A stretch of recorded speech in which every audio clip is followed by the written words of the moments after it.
इकडे नागपूरच्या पोलीस आयुक्तपदी विश्वास नांगरे पाटील यांची नियुक्ती झाली आहे। आज ते नागपुरात दाखल होत आहेत। पोलीस भवन इथे आपल्या नव्या पदाचा कार्यभार ते सांभाळणार आहेत।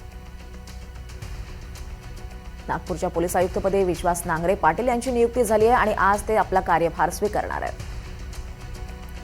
दरम्यान विश्वास नांगरे पाटील यांच्या आरएसएसच्या कार्यक्रमातल्या उपस्थितीवरून राज ठाकरेंनी टीका केली होती आणि त्यावरूनच आता भाजप नेते विश्वास नांगरे पाटील त्यांच्या मदतीला धावून आलेत।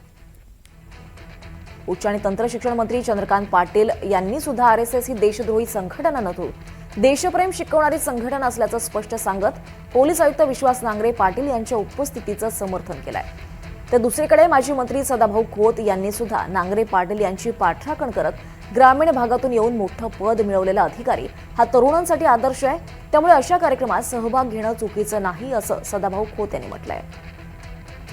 राष्ट्रीय स्वयंसेवक संघ हा काही देशद्रोही संघटना नाही आहे, ती देशप्रेम शिकवणारी, ही मातृभूमी माझी आई आहे असं मानणारी संघटना आहे।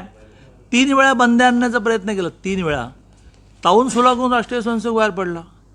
तर एक सरकारी अधिकारी, मी मंत्री आहे ना, माननीय देवेंद्रजी मुख्यमंत्री आहेत ना, माननीय नरेंद्रभाई मोदी पंतप्रधान आहेत ना, आम्ही स्वयंसेवक आहोत, आम्ही वर्षाच्या 6 उत्सवाला जातो, आम्ही दंड घेऊन संचलनात उतरतो। What wrong? मला काहीच कळत नाही। विश्वास नांगरे पाटील नाही यांना पण सुचवेन की तुम्ही संघाच्या शाखेत जा म्हणून। हां, संस्कार मिळतात, शिस्त मिळते। आणि या मॅडमना असं सुचवेन की संघाची जी राष्ट्रसेविका समिती आहे त्या शाखेत जा, बहुत संस्कार मिळते।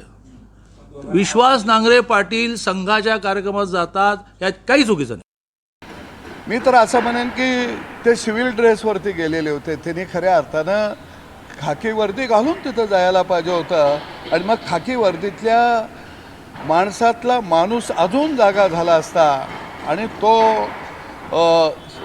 देशसेवेसाठी अजून प्रेरित होऊन कामाला खऱ्या अर्थानं त्या ठिकाणी लागला असता। परंतु काही लोक त्यांच्यावरती टीका करत आहेत। आपल्या गावगाड्यामध्ये एक म्हण आहे,